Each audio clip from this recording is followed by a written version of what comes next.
Dans le monde d'aujourd'hui, on ne peut plus ignorer ni le changement climatique, ni ses conséquences sur nos activités. Les entreprises et les collectivités ont à la fois un pouvoir d'action et une grande marge de progression sur ces questions-là. On a un objectif de neutralité carbone à l'horizon 2050. Ça nous donne un cap, une direction. Et on sait également qu'aujourd'hui, 3/4 des actions à mettre en œuvre doivent être mises en œuvre de manière collective, c'est-à-dire par le secteur privé, public et l'État.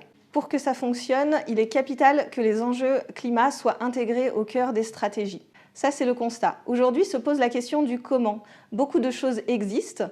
Les entreprises et les collectivités sont sur le chemin et elles peuvent témoigner. Il y a beaucoup d'experts qui ont travaillé sur la question et ils peuvent partager. Et il y a également beaucoup d'outils et de méthodes qui ont été créés et qui peuvent être utilisés. C'est parce que tout ça existe et est disponible qu'on organise le sommet virtuel du climat.